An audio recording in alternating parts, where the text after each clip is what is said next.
Hello, I'm Severin Suzuki, speaking for ECHO, the Environmental Children's Organization. We're a group of 12 and 13-year-olds trying to make a difference. Vanessa Suddy, Morgan Geisler, Michelle Quigg, and me. We've raised all the money to come here ourselves, to come 5,000 miles to tell you adults you must change your ways. Coming up here today, I have no hidden agenda. I am fighting for my future. Losing my future is not like losing an election or a few points on the stock market. I am here to speak for all generations to come. I am here to speak on behalf of the starving children around the world whose cries go unheard. I am here to speak for the countless animals dying across this planet because they have nowhere left to go. I am afraid to go out in the sun now because of the holes in our ozone. I am afraid to breathe the air because I don't know what chemicals are in it. I used to go fishing in Vancouver, my home, with my dad, until just a few years ago we found the fish full of cancers. And now we hear of animals and plants going extinct, every day vanishing forever. In my life, I have dreamt of seeing the great herds of wild animals, jungles and rainforests full of birds and butterflies. But now I wonder if they will even exist for my children to see. Did you have to worry of these things when you were my age? All this is happening before our eyes, and yet we act as if we have all the time we want and all the solutions. I'm only a child and I don't have all the solutions. But I want you to realize, neither do you. You don't know how to fix the holes in our ozone layer. You don't know how to bring the salmon back up a dead stream.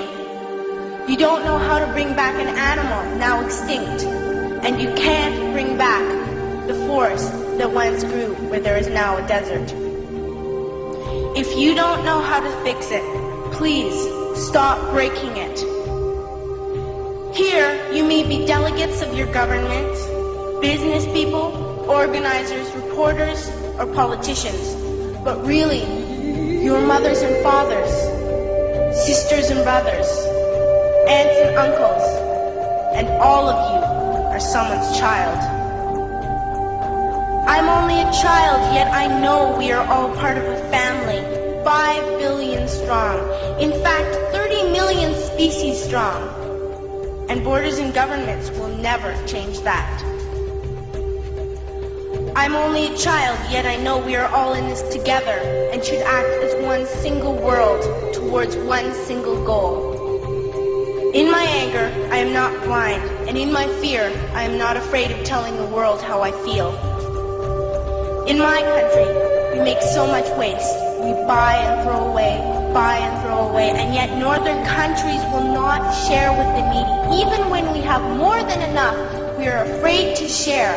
We are afraid to let go of some of our wealth. In Canada, we live the privileged life, with plenty of food, water, and shelter. We have watches, bicycles, computers, and television sets. The list could go on for 2 days. 2 days ago, here in Brazil, we were shocked when we spent time with some children living on the streets. This is what one child told us. I wish I was rich. And if I were, I would give all the street children food, clothes, medicines, shelter, and love and affection. If a child on the streets who has nothing is willing to share, why are we who have everything still so greedy? I can't stop thinking that these are children my own age, that it makes a tremendous difference where you are born. That I could be one of those children living in the favelas of Rio. I could be a child starving in Somalia, or a victim of war in the Middle East, or a beggar in India. I am only a child, yet I know if all the money spent on war was spent on finding environmental answers, ending poverty, and finding treaties, what a wonderful place this earth would be. At school, even in kindergarten, you teach us how to behave in the world. You teach us not to fight with others, to work things out, to respect others, to clean up our mess, not to hurt other creatures, to share, not be greedy. Then why do you go out and do the things you tell us not to do? Do not forget why you are attending these conferences, who you're doing this for. We are your own children. You are deciding what kind of world we are growing up in. Parents should be able to comfort their children by saying, everything's going to be all right. It's not the end of the world, and we're doing the best we can. But I don't think you can say that to us anymore. Are we even on your list of priorities?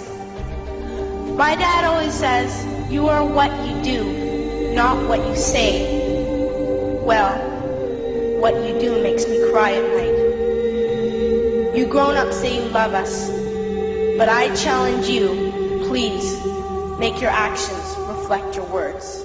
Thank you.